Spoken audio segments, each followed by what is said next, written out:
Bismillahirrahmanirrahim. InsyaAllah kita mula dengan Ummul Quran Al-Fatihah. A'udzubillahi minasyaitonirrajim. Bismillahirrahmanirrahim.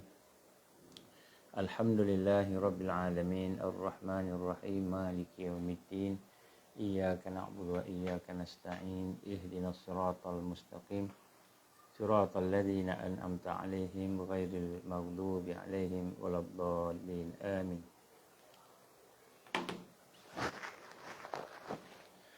أعوذ بالله السميع العليم من الشيطان الرجيم بسم الله الرحمن الرحيم إن الحمد لله نحمده ونستعينه ونستهديه ونستغفره ونعوذ بالله من شرور أنفسنا ومن سيئات أعمالنا من يهده الله فلا مضل له ومن يضلل فلا هادي له أشهد أن لا إله إلا الله وحده لا شريك له وأشهد أن محمدا عبده ورسوله قال رب اشرح لي صدري ويسر لي أمري واحلل عقدة من لساني يفقهوا قولي رب زدني علما أما بعد.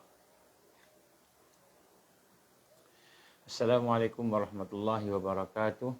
Alhamdulillah, summa alhamdulillah. Pertama-tama kita bersyukur kepada Allah Subhanahu Wa Taala. Dengan keizinan Allah kita diberikan kesempatan pada malam ini untuk bertemu, walaupun insya-Allah masing-masing sibuk dengan ibadah, dengan amalan, dengan suasana-suasana di bulan Ramadan ini, insya-Allah.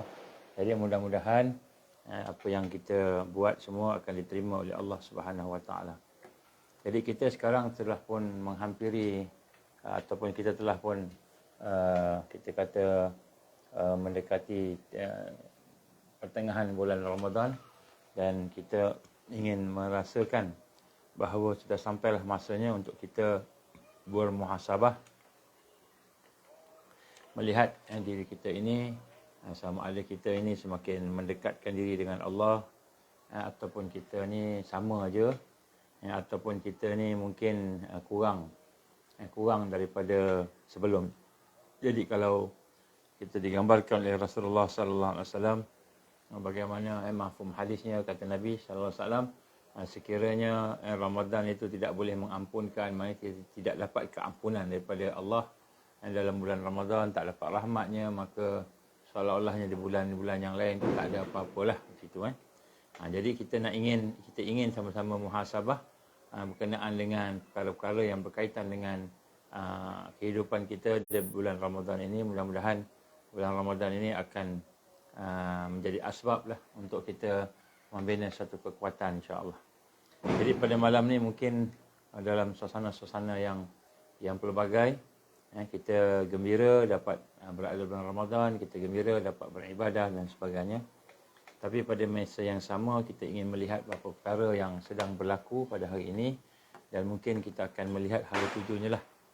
Jadi sebenarnya apa yang kita dengar pada hari ini ialah salah satu perkara yang penting untuk kita melihat dan meneliti di dalam kehidupan kita ini, ialah berkenaan dengan Palestin ataupun Al-Aqsa. Jadi Al-Aqsa ni sebenarnya merupakan salah satu daripada kita kata tunjang kepada apa yang digambarkan sebagai perkara-perkara di akhir zaman. Kerana Al-Aqsa ini kita akan dapati banyak hadis-hadis yang akan insya-Allah saya bacakan sebahagiannya pada malam ini untuk kita buat ulang kaji sebagai tempat yang kita kata menjadi tumpuan di akhir zaman. Malahan kita akan melihat nanti bagaimana kesudahan daripada peristiwa-peristiwa yang berlaku pada hari ini. Dan kita mendengar tentang Al-Aqsa. Sekarang ini mereka Zionis sedang menyerang Al-Aqsa, menyerang dengan hebat. Dan saya baru dapat panggilan daripada Gaza, daripada kawan-kawan kita di Gaza yang mewakili juga di Aqsa sekarang ini. Dia menyatakan bahawa Masjid Al-Aqsa diserang hebat sampai ke sekarang masih lagi, dan sasaran mereka ada dua jenis manusia yang menjadi sasaran kepada Al-Aqsa ni, serangan di Al-Aqsa, iaitu yang pertama sekali ialah murabitun. Murabitun ni mereka yang menjaga Al-Aqsa, murabitun. Dan mereka ini adalah merupakan orang-orang yang tetap sabar di dalam masjid, yang berjaga, yang bergilir-gilir untuk menjaga keamanan di masjid. Jadi mereka ini menjadi sasaran, diserang, ditangkap, sebagian mereka dipukul, sebagian mereka dipenjarakan Dan kita melihat bagaimana keadaan di sana agak huru-hara sedikit di Masjid Al-Aqsa kerana murabitun yang bertugas untuk menjaga masjid itu diserang. Mereka diserang. Dan serangan itu bukan lagi dari luar tapi dia masuk sampai ke dalam Masjid Al-Aqsa. Dan yang lebih teruk lagi, lebih besar lagi ialah apabila pihak Israel, Zionis ini, mereka menyerang Mu'takifun. Mu'takifun ni ialah mereka yang beriktikaf. Mu'takifun ini mereka golongan yang beriktikaf ni maknanya yang di dalam Masjid Al-Aqsa tu, yang selain daripada golongan murabitun ni yang menjagalah, yang ribat di dalam Masjid Al-Aqsa itu, ada satu golongan lagi sekarang di akhir Ramadan ni, Mu'takifun, iaitu mereka yang iktikaf. Jadi yang lebih kita kata menyedihkan lah, kita kata menyedihkannya, orang yang iktikaf juga dipukul. Saya melihat bagaimana keadaan orang-orang yang beriktikaf sekarang ini di Masjid Al-Aqsa dipukul sungguh-sungguh.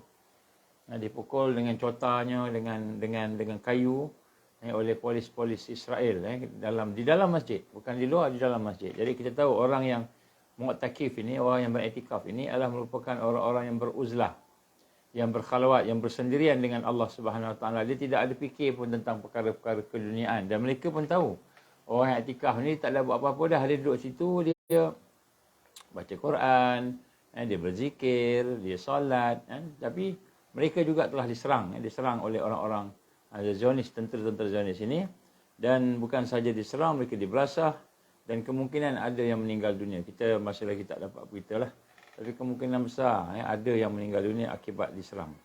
Jadi apa yang berlaku pada hari ini di Masjid Al-Aqsa adalah sebenarnya perkara yang telah pun berlaku pada masjid ini sebelum ni.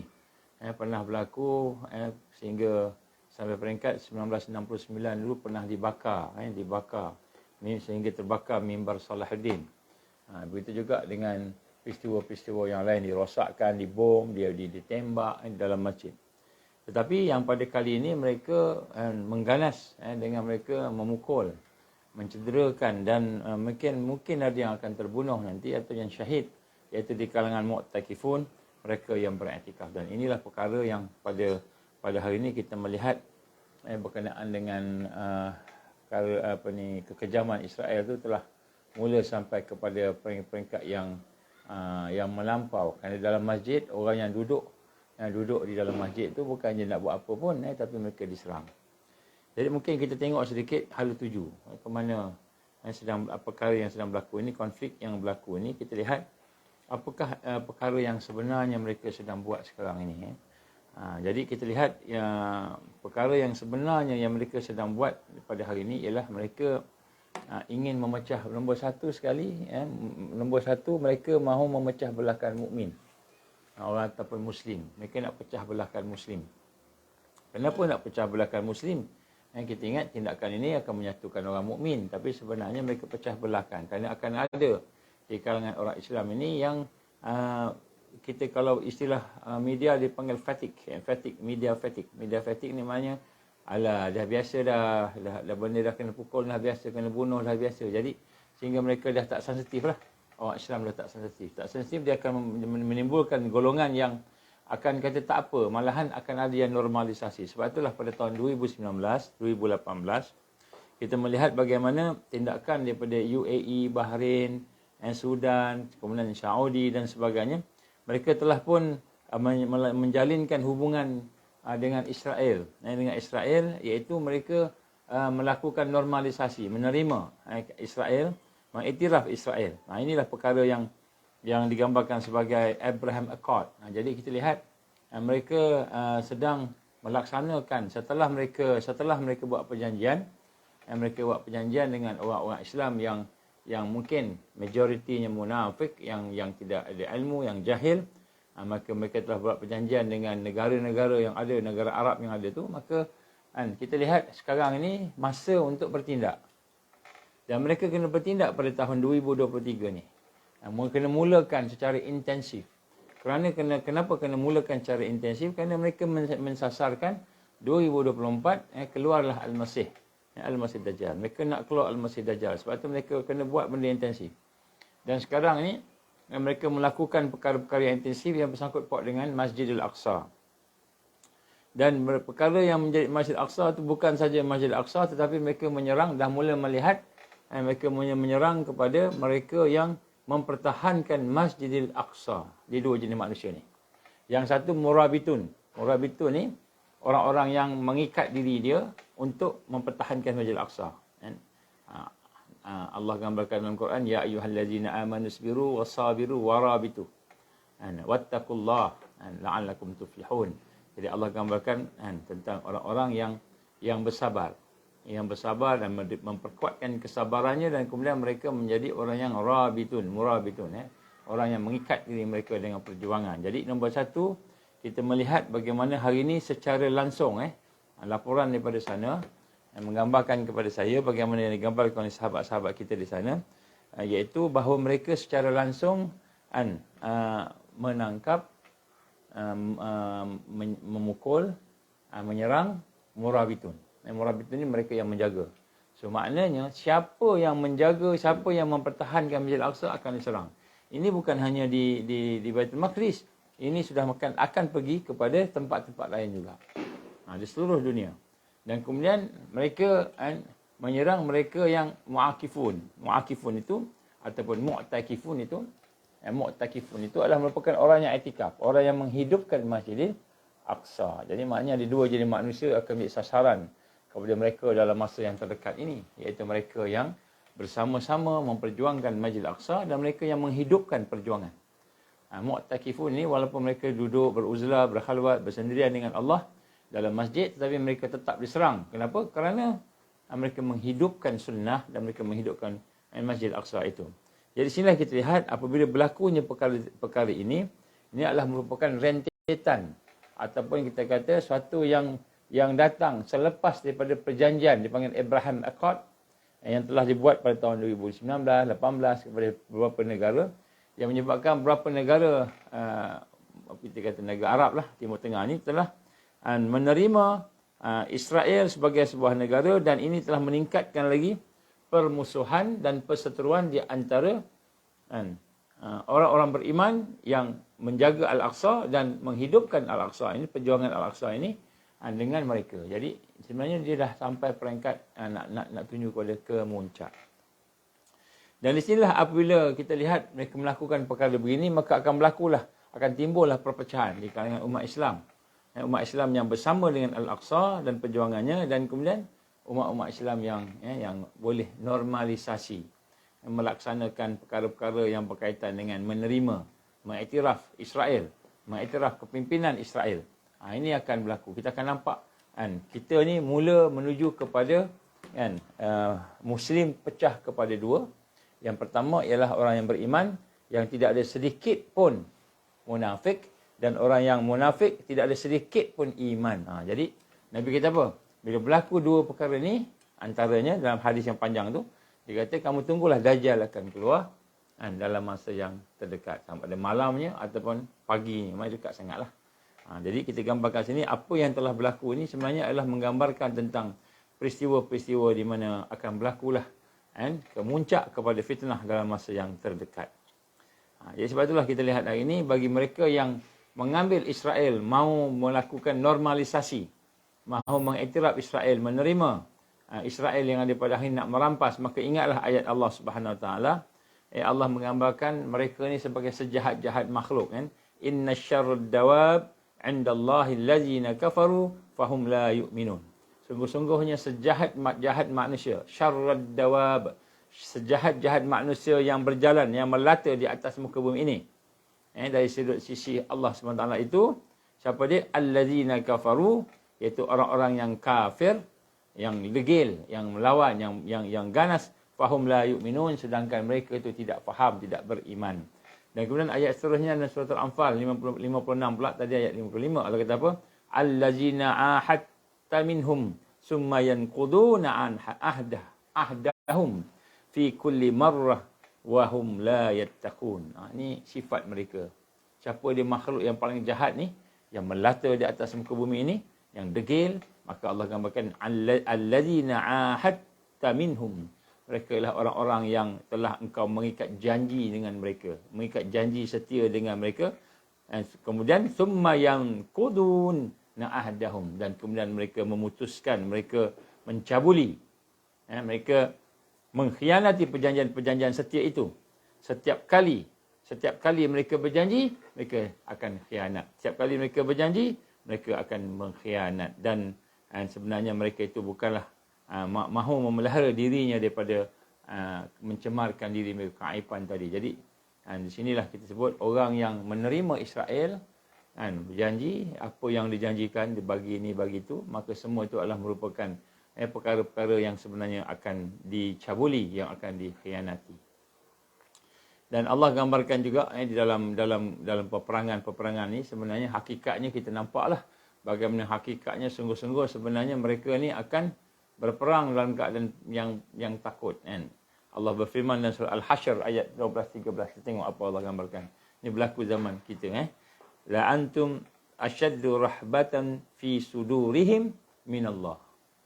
Sungguh-sungguh kamu akan mendapati mereka sangat takut dalam hati mereka kepada orang beriman itu lebih daripada Allah Subhanahu Wa Taala. Zalika bi annahum qaumun la yafqahun.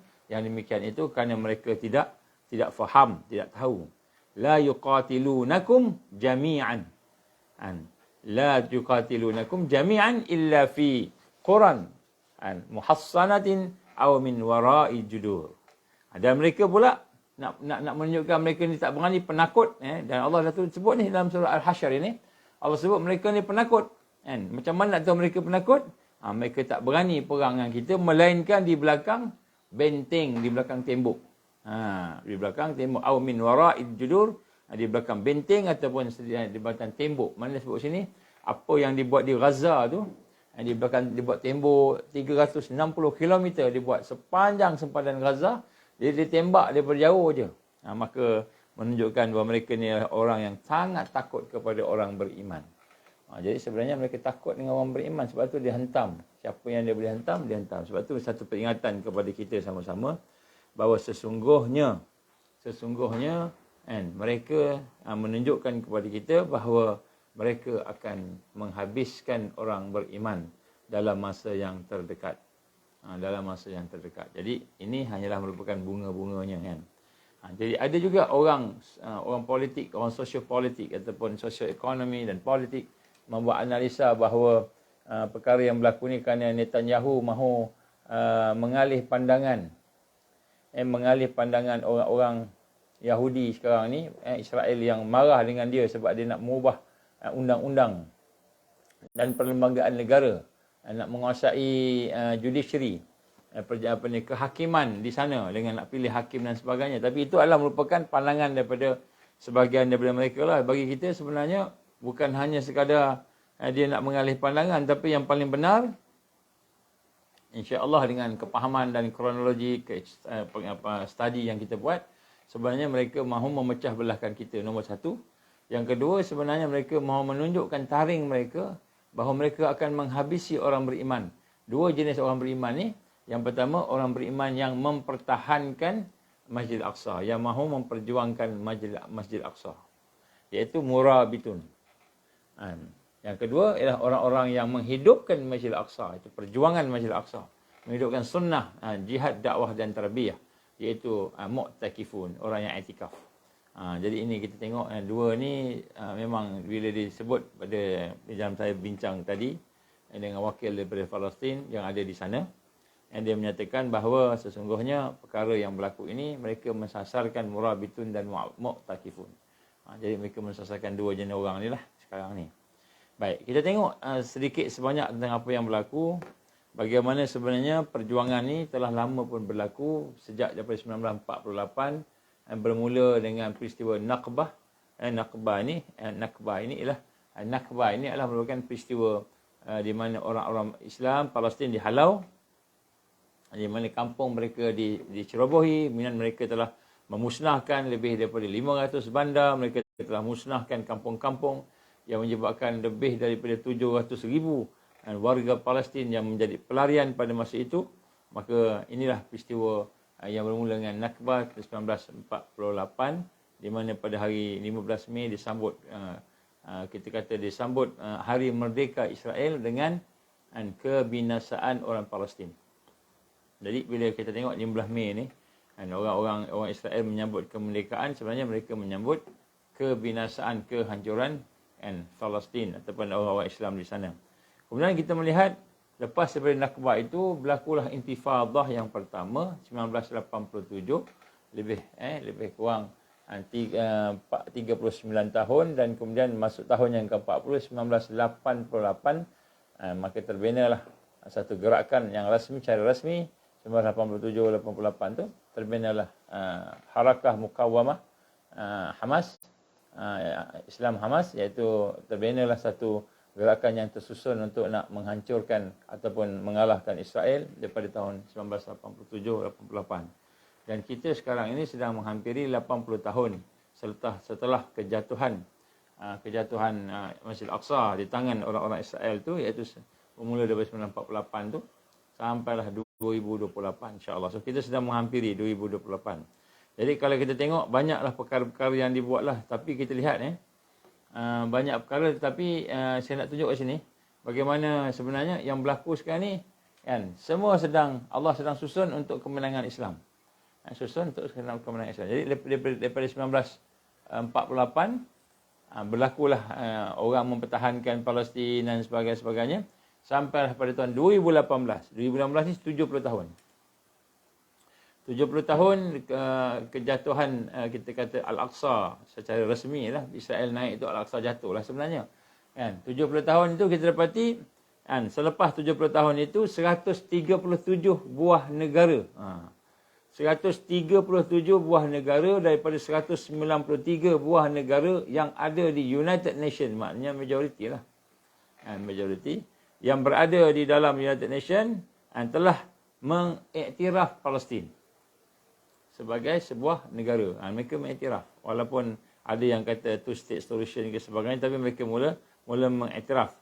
Berbanding dengan sebelum ni, orang Israel mereka takut nak iktiraf, tapi selepas 2018 kita tengok ini secara natural. Secara natural maknanya Allah Subhanahu Wa Taala susun. Salah satu usulnya ialah usul yang dibawa oleh negara kita Malaysia pada masa itulah. Jadi nak sebut kat sini Palestin telah diiktiraf oleh 137 buah negara, dan ini menunjukkan bahawa sebenarnya Allah sedang mempersiapkan orang-orang ataupun manusia di dunia ini untuk menerima kemerdekaan Palestin ataupun kemerdekaan Al-Aqsa dalam masa yang terdekat, insya-Allah. Kemerdekaan mukmin. Jadi tak lama dah. Saudara-saudara sekalian, tak lama dah. Jadi sinilah kita lihat sejak daripada tahun 1948 sehingga masuk kepada 1967 perang 6 hari. Lepas tu masuklah pada perang 1968, Israel yang dikatakan sebagai negara yang telah diiktiraf mula-mula oleh pihak United Nations sebagainya, kan, dia telah mencabuli sebanyak lebih daripada 32 kurang-kurang ni 32 resolusi yang besar yang ada di dalam United Nations. Jadi dia sini langgar perjanjian macam disebut oleh Allah tadi lah. Maknanya mereka ni mencabuli perjanjian, janji begini, janji begitu, tapi semua dikhianati, semua dicabuli.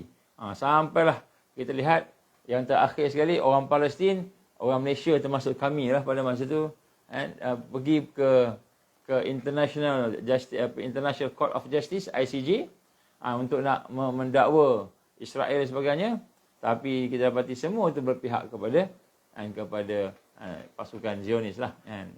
Jadi sebab itulah ke mana akhirnya. Jadi saya nak sebut pada malam ni sedikit sebagai peringatan kita bahawa kita sedang berada di zaman di mana Islam akan bangkit. Allah sedang mempersiapkan lagi kuat mereka menghentam Al-Aqsa, maka lebih kuatlah kebangkitan tu, lebih cepatlah.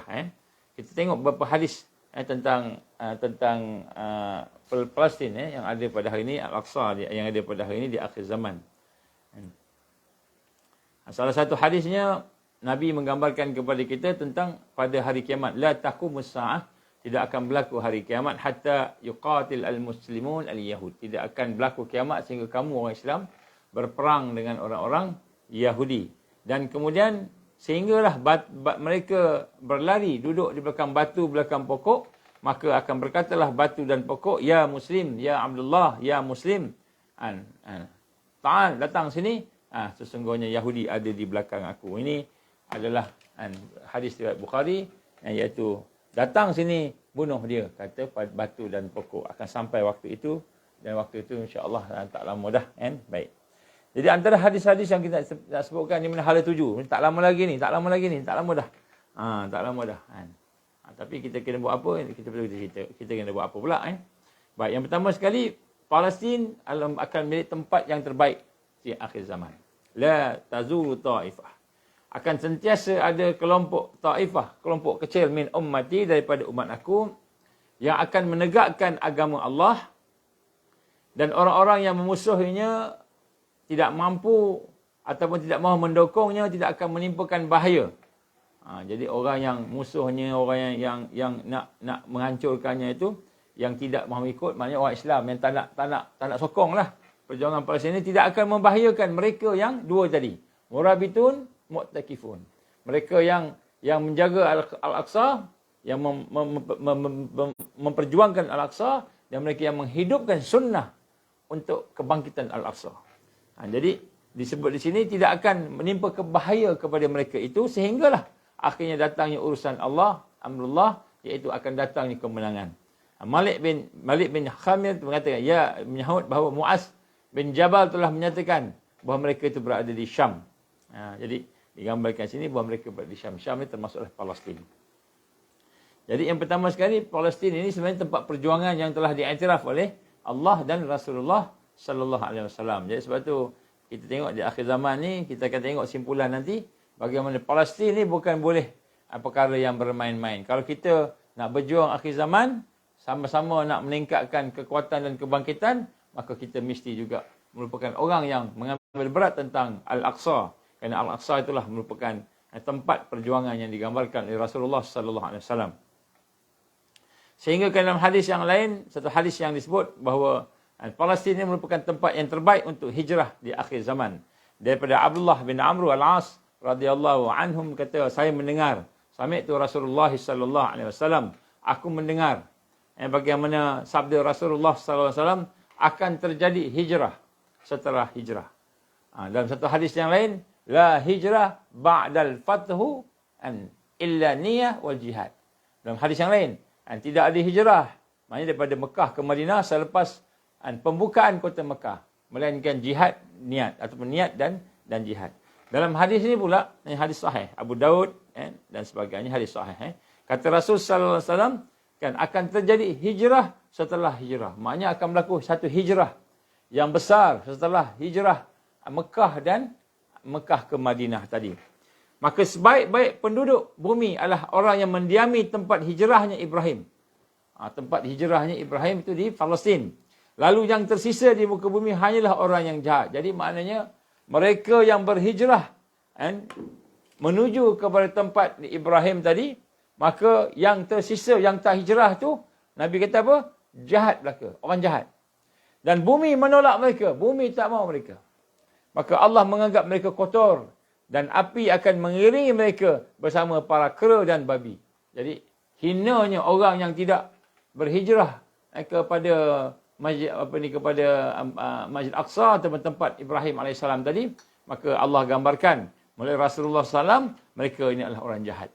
Mereka bukan saja jahat, mereka adalah orang kotor dan orang yang akan ditolak, dihalau oleh api untuk bersama-sama dengan para kera dan babi. Kera dan babi ni siapa? Kera dan babi ni orang Yahudi lah. Yang dulu, masa dulu kalau kita ingat peristiwa-peristiwa, mereka jadi kera, dilaknat jadi kera, dilaknat jadi babi.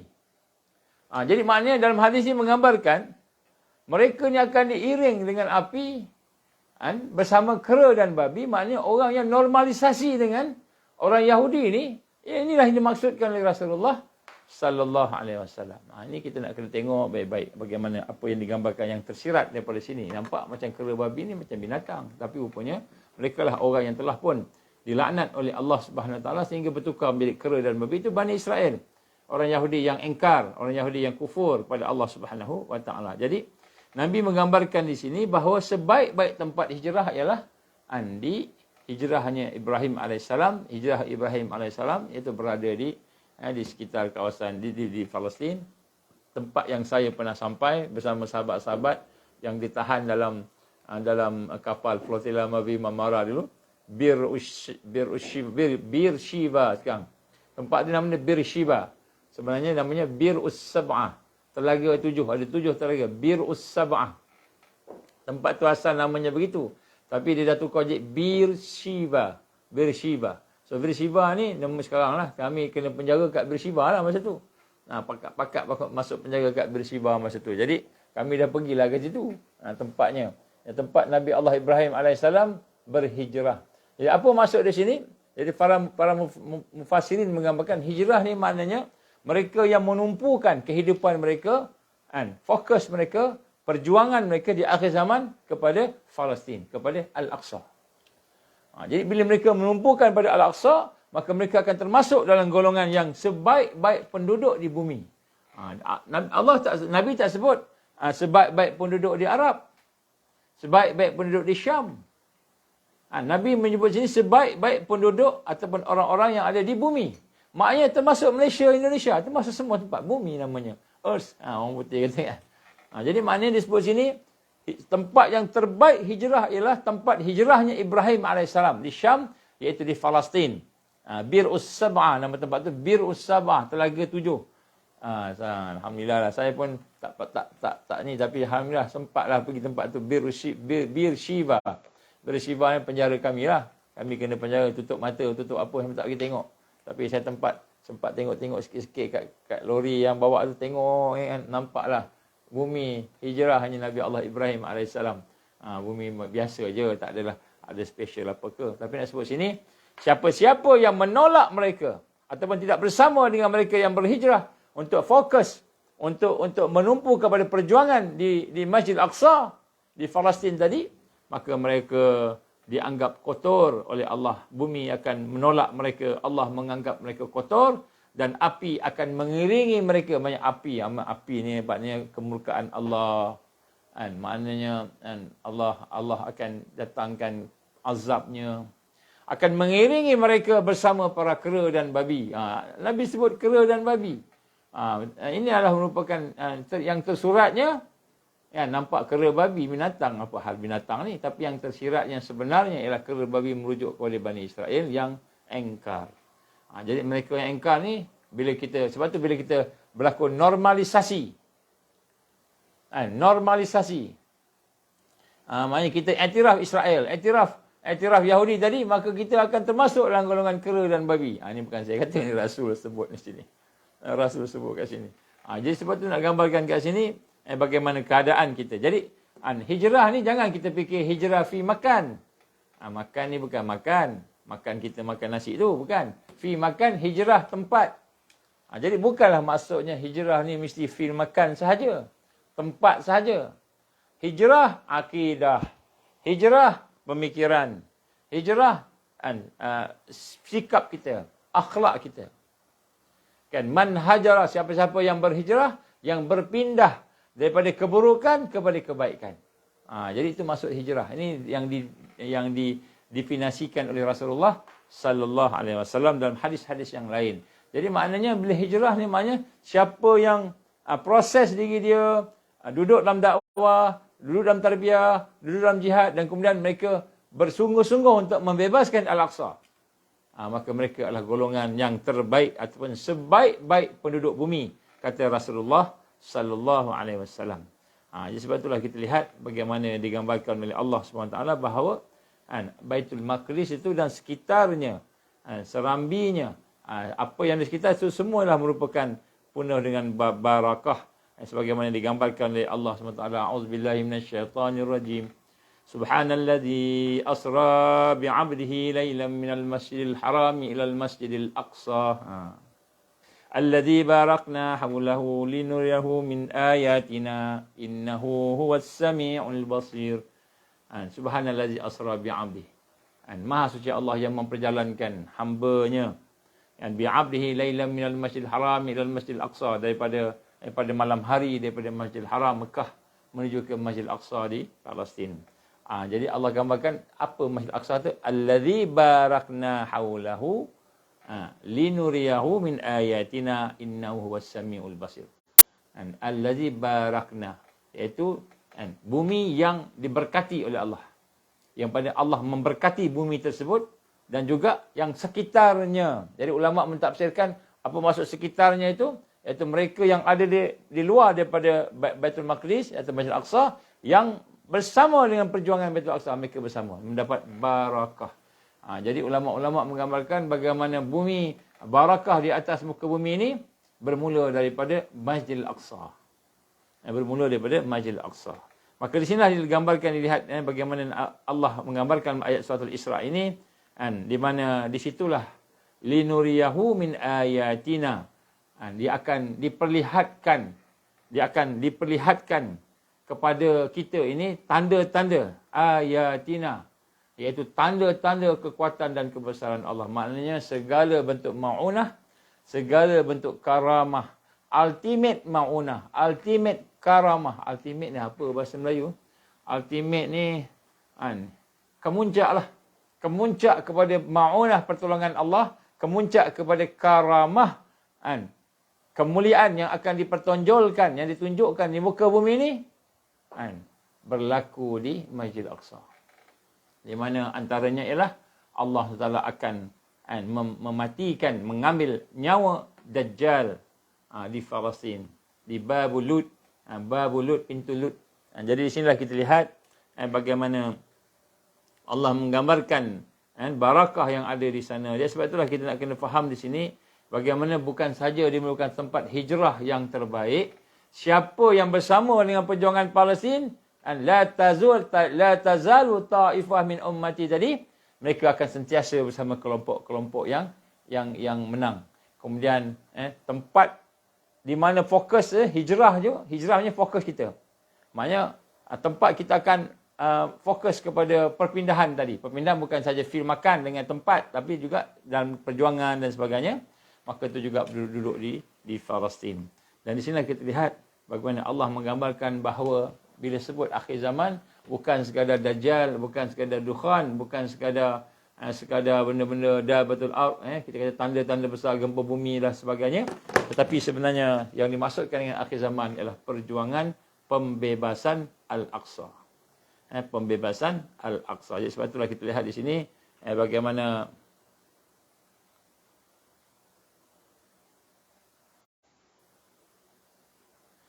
kita lihat keadaan hadis ini menunjukkan bahawa kita perlu untuk kembali kepada perjuangan tadi, kerana di situlah adanya barakah dan tempat yang terbaik. Di sini kita lihat, tengok Allah gambarkan kepada kita.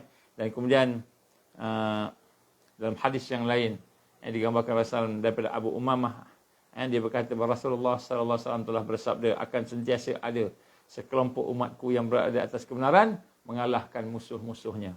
Wahai Rasulullah, di manakah kelompok tersebut? Maka tanya para sahabat kepada baginda, maka Rasulullah menjawab, mereka berada di Baitul Maqdis dan di sekitarnya. Jadi di sini kita lihat bagaimana hakikat kemenangan,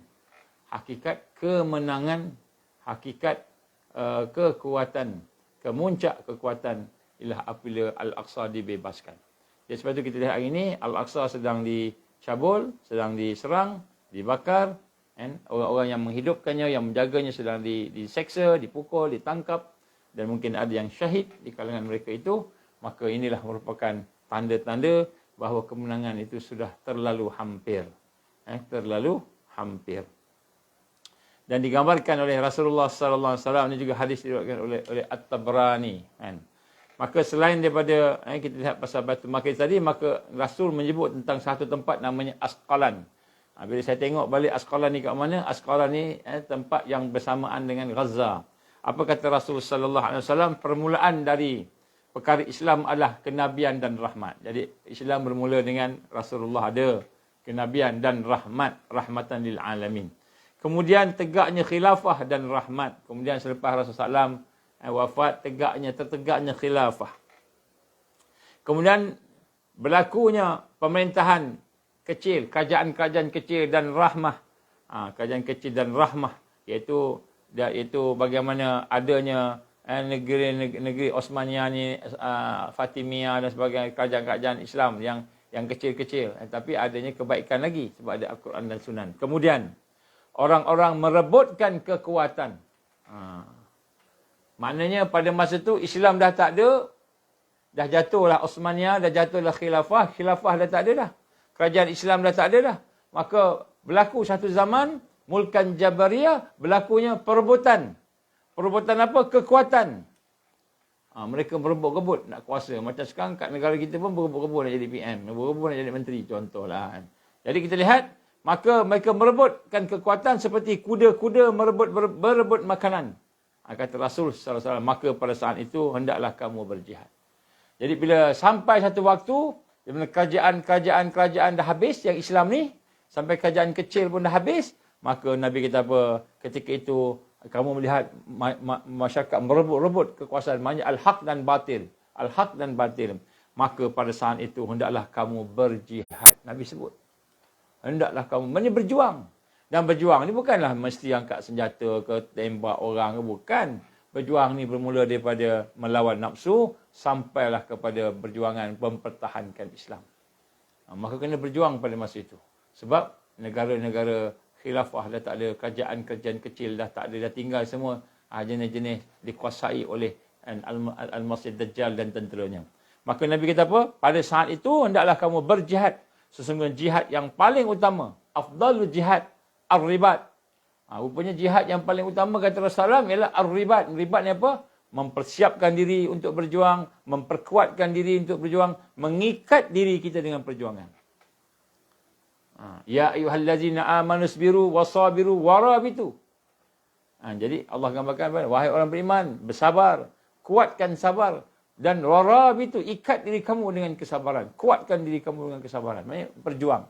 Jadi kata Nabi SAW dalam hadis ini, afdalul jihad ar-ribat. Paling afdal jihad itu adalah ar-ribat. Dan sebaik-baik afdalul ribat fi Asqalan. Sebaik-baik ribat itu adalah di Asqalan. Asqalan di mana? Kalau kita tengok balik daerah tu yang terlibat tu, di Gaza sekarang ni. Dan sekitarnya lah. Ini hadis riwayat. Jadi maknanya di sini kita lihat bahawa Tabrani, hadis Tabrani ini menggambarkan kepada kita, bukan sahaja hijrah, tempat hijrah yang terbaik di Palestin, bukan sahaja orang yang akan sentiasa menang, diberikan barakahnya di Palestin, dan bukan sahaja dalam keadaan orang-orang yang akan membina satu kemenangan, iaitu dalam hadis yang lain saya tak baca tadi, terbina khalifah Islam di Palestin. Nabi gambarkan akan terbina satu khalifah Islam di Masjid Al-Aqsa di Palestin. Maka di sini juga sebaik-baik ribat ni apa? Kita mengikat diri kita dengan perjuangan. Sabar, kuatkan sabar, kita ikat diri kita dengan perjuangan. Maka sebaik-baik afdal jihad yang paling afdal ar-ribat. Jadi mempersiapkan diri, mengikatkan diri kita dengan jihad itu adalah sebaik-baik jihad. Sebaik-baik jihad. Maknanya kita menggunakan segala aspek untuk berjuang perjuangan Allah, itu the best, kata Rasul sallallahu alaihi wasallam. Dan kemudian afdalul ribat pula, sebaik-baik perjuangan itu bertahan di Gaza ataupun di Asqalan, di Baitul Maqdis. Jadi di sinilah kita lihat bagaimana keadaan yang paling penting. Sebab tu saya nak sebut pada malam ini, iaitu hakikat kemenangan mukmin di akhir zaman. Hakikat kemenangan mukmin di akhir zaman bukan di Malaysia. Bukan menang pilihan raya. Parti Islam menang, kita menang, bukan.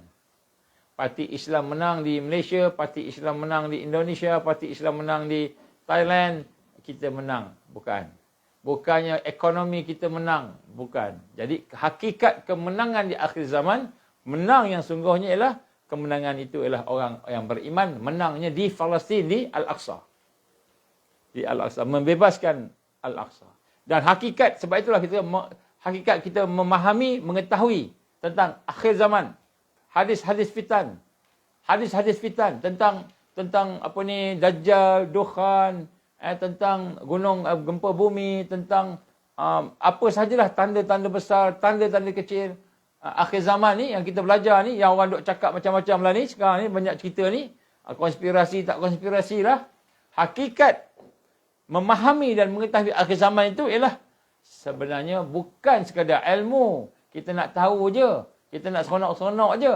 Tapi sebenarnya hakikat kita memahami akhir zaman itulah perjuangan, satu perjuangan untuk membangkitkan Islam dan kemenangannya, kemuncaknya di Palestin ataupun sebenarnya di Masjidil Aqsa. Kemuncak kemenangan di Masjidil Aqsa. Jadi hakikat akhir zaman, memahami hadisnya, memahami ayat-ayat Qurannya, memahami kronologinya, memahami pakatan jahatnya, semua yang berkaitan dengan akhir zaman tadi, bukanlah untuk kita nak tahu, belajar, pergi prepping aja, pergi bowl aja, buat emergency, cari macam-macam, sekat tu saja. Sebenarnya hakikatnya bukan itu. Hakikatnya ialah perjuangan. Sebab tu perjuangan ni saya ringkaskan sebagai jihad, dakwah dan tarbiyah, iaitu JDT. JDT tak pernah kalah lagi ni. Kali ni kan, JDT bola ni, JDT kita kan. Jadi maknanya, bukanlah hakikat mengetahui akhir zaman ni, macam mana nak siapkan beras, macam mana nak retot makanan, macam mana kita nak ada dinar. Walaupun perkara itu semua boleh dibuat, bukan tak boleh buat. Hakikatnya bukan sekadar kita nak cari tempat, nak selamatkan diri, ada bowl, emergency. Ini kadang-kadang kita tak faham yang ni. Kita masih tak faham, walaupun kita cakap banyak kali, tak faham lagi. Sekarang fikir bowl aja. Nak bowl aja, takut. Takut ni Dajjal nak keluar ni, nak berlaku nuclear war ni. Ukraine, Rusia ni nak berlaku nuclear war.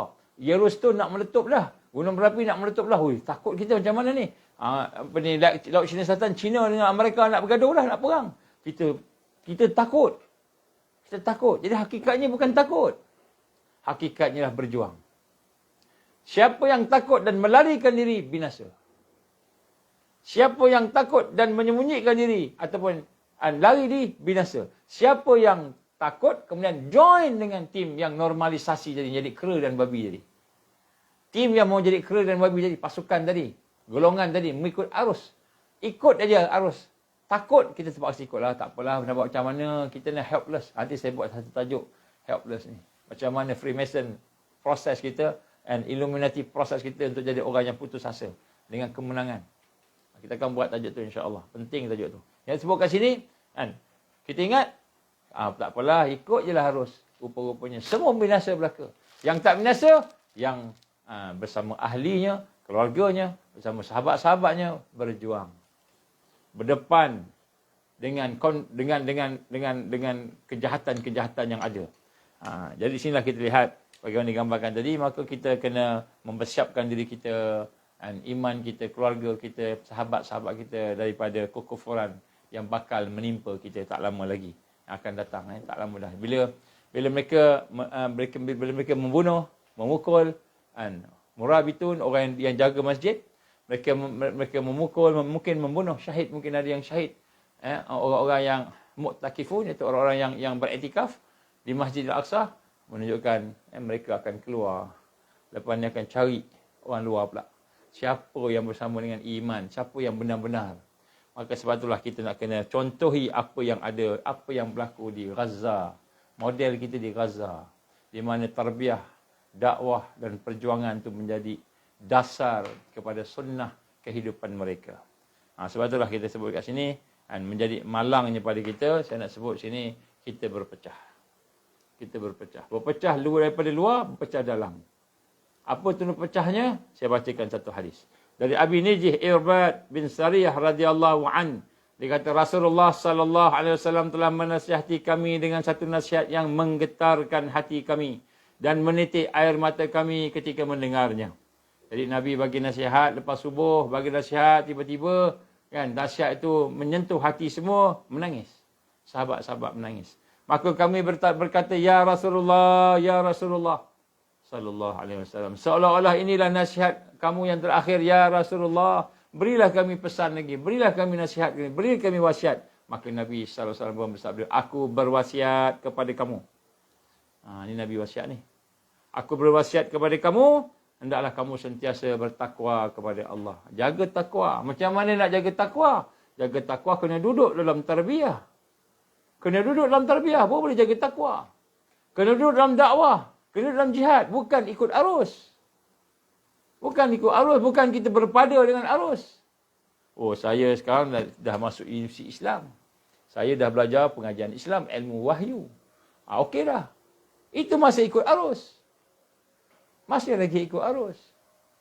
Yang tidak ikut arus ini adalah apabila kita benar-benar menghayati proses tarbiyah yang telah dibawa oleh Rasulullah sallallahu alaihi wasallam.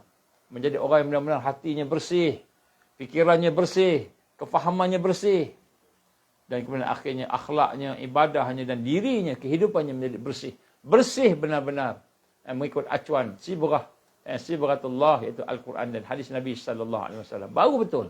Kalau tidak, kita ni ikut arus. Nama je ustaz. Nama je PhD. Sebab tu hari ni ada banyak fitnah berlaku kepada orang-orang yang berilmu di kalangan kita. Saya tak cakap alim, berilmu. Kan, berilmu. Fitnah apa? Kita cari pasal dengan sahabat-sahabat pendakwah yang lain. Orang ni dakwah juga, orang tu dakwah juga. Kita cari pasal dengan dia. Kita kutuk dia, cari kesalahan dia, cari kelemahan dia. Cari keaiban dia, cari kehinaan daripada dia. Dedahkan supaya orang tak sokong dia, supaya orang ikut kita. Supaya orang ikut kita. Kenapa nak dedahkan ni ustaz? Kan? Jadi tak betul kita kena dedahkan dalam hati supaya orang ikut kita. Aku lebih pandai berhujah. Aku lebih hebat dalam bercakap dan berkata-kata. Bantai. Setengah-setengahnya tak cukup dengan berkata-kata. Berlakon lagi. Kan? Berlakon lagi. Dia seolah-olah dia mempermain-mainkan, memperolok-olokkan. Orang yang nak dia perlekeh tadi. Orang tu buat macam ini, dia pun buat macam ini. Orang tu pergi tepi sungai, dia pun pergi tepi sungai. Orang tu berenang, dia pun berenang. Sampai berlakon. Macam mana berlakon? Nak memperolok-olokkan sahabat yang pendakwah tadi. Saya tak cakap siapa-siapa dan saya tak sebut apa dan apa. Tapi nak sebut sini fitnah sampai peringkat macam itu. Ustaz jadi pelakon dah. Pendakwah jadi pelakon. Tak ubah macam siapa nama anak Yusuf Aslam dah? Hak munafik tu. Tak berubah macam itu. Berlakon juga jadi ustaz, jadi imam. Pada masa yang sama boleh jadi gangster. Boleh jadi lu lah. Gitu kan. Pada masa yang sama jadi imam. Astaghfirullah. A'udzubillahi minasyaitanirrajim. Macam pelakon dah. Ustaz kita duk tiru pelakon pasal apa? Ini fitnah. Ini fitnah. Jadi itu kita pesan pada diri saya dan pesan pada diri tuan-tuan, sahabat-sahabat sekalian. Marilah. Kita lihat di sini. Nabi gambarkan ada benda yang lebih besar. Aku wasiat kepada kamu supaya bertakwa. Bertakwa ni apa maknanya? Kita hidupkan iman. Hidupkan Islam kita. Hidupkan akhlak kita. Adab kita. Hidupkan. Kita hidupkan semua itu. Macam mana? Melalui tarbiyah, tazkiyah. Tarbiyah, tazkiyah. Melalui proses untuk membina kekuatan takwa. Ya ayyuhallazina amanu taqullah haqqa tuqatih. Takwa bukan sekadar takwa, kena takwa dengan sebenar. Maka Nabi gambarkan kan bertakwalah kepada Allah dan mendengar. Dengarlah serta taat kepada pemimpin. Pemimpin yang bertakwa. Pemimpin yang bertakwa, taat, dengar. Kita nak ikut siapa ni? Nak ikut diri kita sendiri ke? Nak ikut nafsu kita ke? Kena ada pemimpin. Pemimpin yang bertakwa, tak apalah, carilah pemimpin yang takwa. Kena ada pemimpin yang bertakwa. Dan kemudian ikut taat pada dia. Dengar pada dia walaupun dia seorang hamba. Walaupun dia orang miskin, tak ada apa-apa. Nampak macam, dekeh je. Tak ada apa je. Nampak macam orang kampung je. Tapi dia ada takwa. Dia ada ilmu. Dia ada takwa. Dia ada kekuatan-kekuatan tertentu untuk memimpin. Maka kita follow lah dia. Kita nak ikut, nak jadi kita. Sekarang ni banyak. Entah maaf lah, saya cakap sini hari ni banyak. Kan, mereka yang terpengaruh dengan trend fitnah memfitnah ni. Sehingga memecah belah sama kita.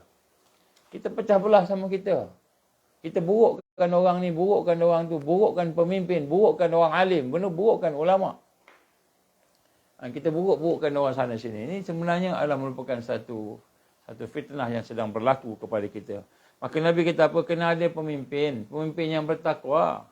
Dan kemudian dikata di sini, walaupun dia seorang hamba, sesungguhnya siapa yang panjang umur di antara kamu pasti akan melihat banyak perselisihan. Jadi kenapa ada pemimpin? Kerana kita nak dekat dengan takwa supaya kita tidak terikut dengan fitnah perselisihan. Maka hendaklah kamu berpegang teguh dengan sunnahku dan sunnah para khulafa ar-rasyidin al-mahdiyin. Kita kena ikut sunnah Nabi SAW dan sunnah para sahabat. Dan al-mahdiyin, mereka yang mendapat hidayah. Dan gigitlah sunnah-sunnah itu dengan gigi geraham. Gigi pegang sungguh-sungguh dan jauhilah perkara yang baru. Bid'ah. Bid'ah ni bid'ah yang dalalah. Bukan bid'ah yang hasanah, yang ada ijtihadnya. Yang ada berbeza pandangan ulama'nya. Nak baca zikir sikit ke baca zikir banyak. Nak baca kunut ke tak nak baca kunut. Nak guna mushaf Osmani ke nak guna apa. Jadi semua tu bid'ah hasanah. Bid'ah yang ada asal, ada usul. Iaitu sesuatu yang baik. Contohnya zikir. Jadi bukan bid'ah yang itu. Yang dimasukkan bid'ah sini ialah perkara yang menyesatkan. Bid'ah akidah. Contohnya apa? Kita menerima liberal. Liberal tu akidah tu. Masalah akidah. Sekular, masalah akidah. Plural, masalah akidah. Masalah akidah tu. Ada pula orang hari ni cuba mendefinisikan semula. Kan? Dia nak membenarkan yang batil. Jadi sebab itulah di sini kita lihat bagaimana sesungguhnya kita ni akan diuji dengan orang-orang yang bersama dengan kita, bahasa kita, wajah kita sama macam kita, bahaya tapi mereka merupakan hati-hati, punya hati-hati yang sesat. Ya sebab tu pada malam ni sebenarnya sempena dengan peristiwa yang berlaku sekarang, saya diminta menyampaikan kepada tuan-tuan perempuan, sebab tu saya sampaikan juga malam ni. Walaupun letih ke tak letih ke, cukup sempat tak sempat, kena sampaikan juga. Saya diminta sampaikan. Yang pertama sekali, tolong doakan sahabat-sahabat kita yang berada di Baitul Maqdis dan di Gaza. Terutamanya.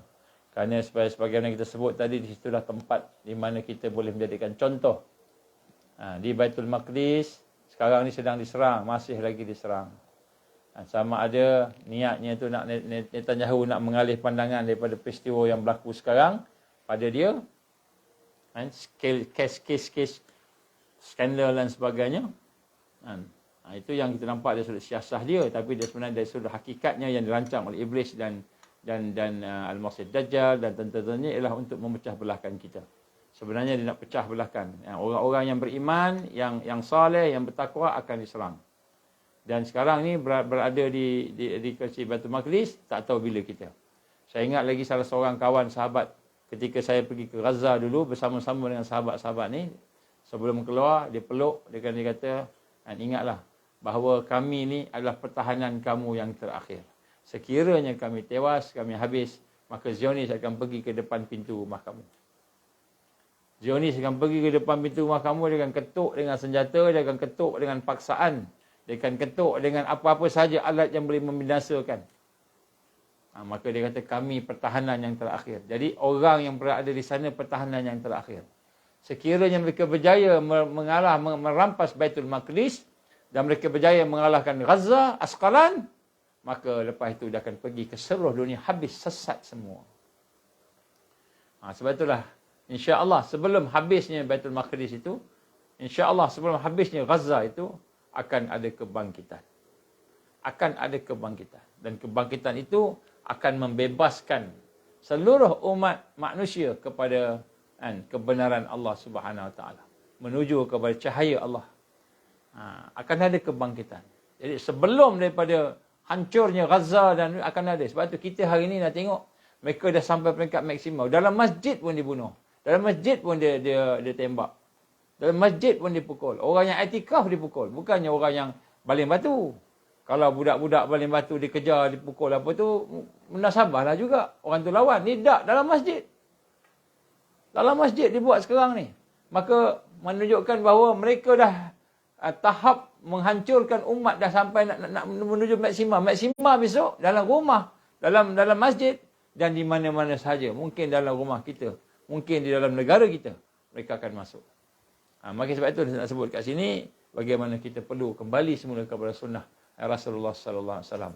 Bagi kita hari ini saya nak menyeru kepada tuan-tuan, puan-puan, sahabat-sahabat sekalian. Insya-Allah bulan Ramadan, ambillah peluang bulan Ramadan tahun ini untuk membina kekuatan. Yang pertama, kekuatan al-iman wal aqidah, kekuatan iman. Kemudian kekuatan iman itu mengiringi kekuatan sikap, iaitu hidup bersama dengan ubudiyah. Hidup nak ibadah pada Allah. Semua yang kita lakukan, semua ibadah. Tak ada benda yang kita lakukan tu maksiat dan mungkar. Kalau ada berlaku maksiat dan mungkar izin Allah, maka hendaklah kita bertaubat segera. Bertaubat segera. Dan kemudian selepas itu, kita hidupkan ukhuwah. Ukhuwah ni saya nak sentuh di sini. Ukhuwah ni syaitan bisik dalam hati kita, nak pecah belahkan kita. Menimbulkan syak, zan dan wahan. Menimbulkan ragu-ragu dalam hati kita kepada sahabat-sahabat kita. Oleh sebab itu, kalau ada suara-suara najwa, bisikan-bisikan jahat, menyatakan, oh ini betul ke, tak betul ke, tak betul ke. Padahal kita dah kenal lah sahabat tu. Kita dah faham dah dia punya fikrah dia. Dah faham dah kefahaman dia. Dah faham dah perjuangan dia. Dan kita tahu perjuangannya itu betul. Tapi ada orang kata begini, begitu dan begini. Kan? Maka dia meragukan kita. Mula-mula kita nak berjuang bersama-sama. Sekarang ni kita fikir banyak kali, betul ke tak betul ke? Itulah syak, tu was-was yang dibisikkan oleh syaitan di dalam hati kita melalui sahabat kita sendiri. Kadang-kadang nampak macam sahabat. Kan? Nampak macam sahabat, tapi rupa-rupanya niatnya ada kepentingan-kepentingan tertentu. Sebab tu ada di kalangan pendakwah-pendakwah yang futur, yang jatuh. Ada di kalangan pendakwah yang berpaling. Wa'iyazbillah min zalik. Ada di kalangan sahabat-sahabat yang berpaling. Yang ditapis, macam saya sebut dalam minggu lepas, bagaimana berlaku kepada tentera Talut. Ketika nak berhadapan dengan tentera Jalut, ketika mereka dalam keadaan susah, dalam keadaan payah, hari ini masing-masing duk cari rezeki, cari apa susah payah, tiba-tiba datang bisikan supaya berpecah sesama kita. Membisikkan kejahatan demi kejahatan demi kejahatan. Kita memfitnah orang, kita mengumpat orang. Hasrat supaya apa? Supaya dia ikut bersama kita. Tak payahlah pergi sana, tak payahlah pergi sini, tak payahlah buat apa, tak payahlah buat itu, janganlah ikut. Tak nampak pelik ke dia tu? Tak nampak pelik ke? Memanglah pelik. Kenapa tak ikut arus? Memang pelik. Kalau kita ikut arus, tak nampak pelik sebab ikut arus. Kita melawan arus. Membina akidah yang mentauhidkan Allah. Bukan membina akidah yang mensyirikkan Allah. Hari ini ramai membina akidah yang mensyirikkan Allah tanpa sedar. Atas nama kerjasama, atas nama kedamaian, atas nama peace, kita mensyirikkan Allah Subhanahu Wa Taala. Nampak serban, nampak jubah, nampak janggut, nampak kopiah. Atas nama persaudaraan. Tetapi rupanya mensyirikkan Allah. Akidah mensyirikkan Allah. Menerima world religion. Menerima, mengiktiraf agama-agama lain. Contohnya. Perjuangan pun sama juga. Hari ini pecah. Dia banyak pecahkan. Syaitan datang, pecahkan. Padahal asasnya iman, asasnya ukhuwah. Asasnya dakwah, tarbiyah. Macam-macam tomahan dia beri. Sebab tu kalau kita datang, orang-orang menceritakan tentang hal sahabat kita, wajib kita bertabayun. Wajib kita dapatkan penjelasan. Jangan terima bulat-bulat, macam mana baik pun dia. Bila dia cakap pasal orang tu, kita kena ambil berat. Tanya sendiri, dapatkan maklumat. Jadi barulah kita akan terselamat, insya-Allah. Jadi memang kita ni ganjil, memang kita ni asing. Kenapa? Sebab kita tidak mengikut arus. Kalau ikut arus, sama aja. Majoriti macam itulah kan.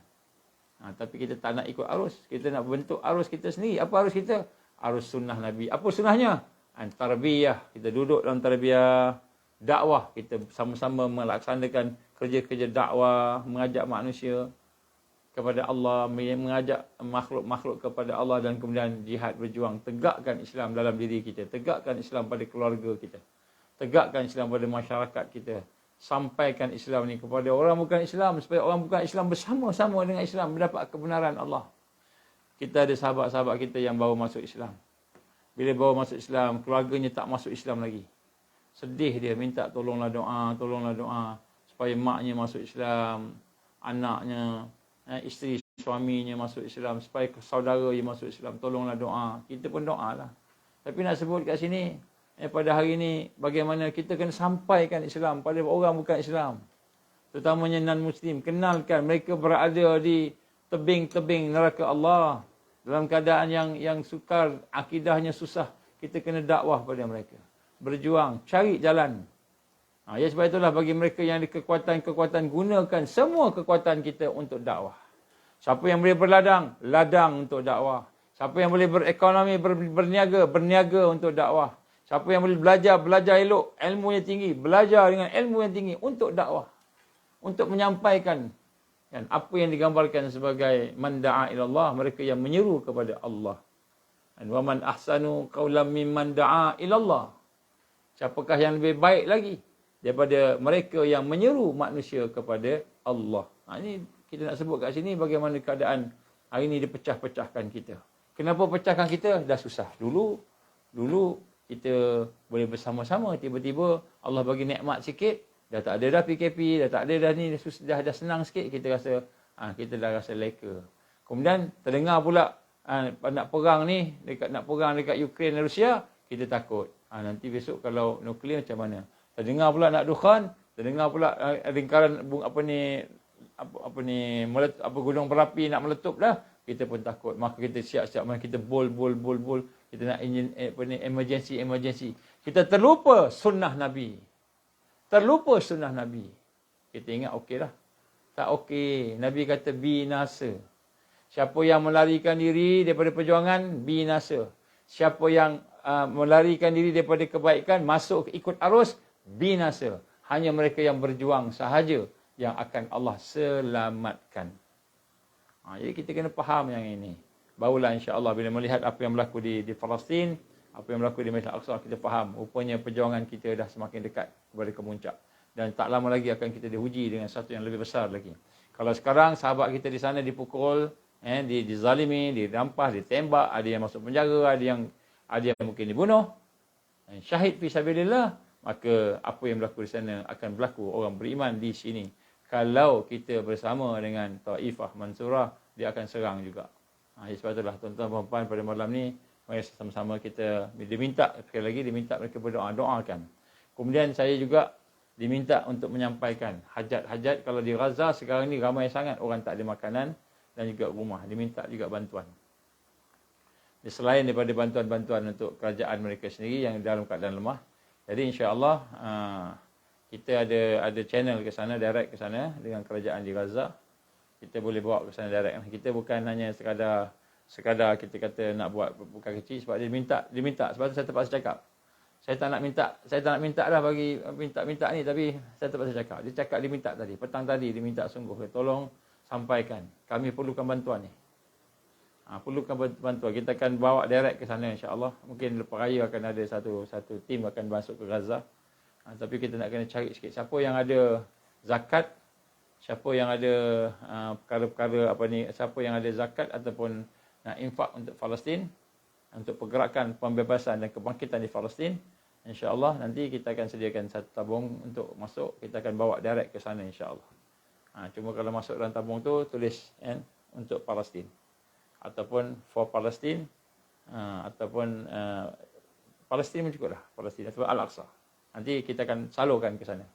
InsyaAllah mungkin ada beberapa orang akan pergi ke sana nanti untuk nak membawa bantuan. Dan siapa yang berminat untuk nak boleh kontak hubungi kami di Melaka, di Rimbunan Kasih di Melaka. InsyaAllah kita akan boleh susun lah.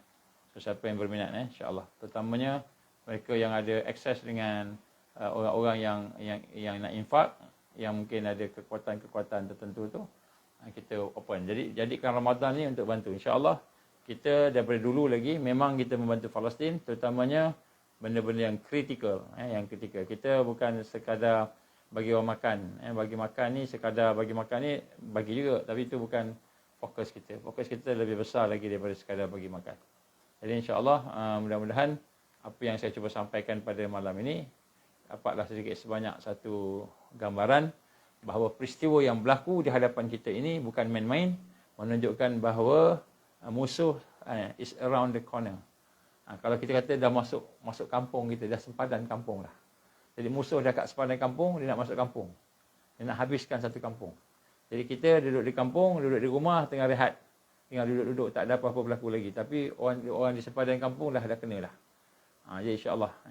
Jadi akaun tu saya akan war-warkan nanti insyaAllah.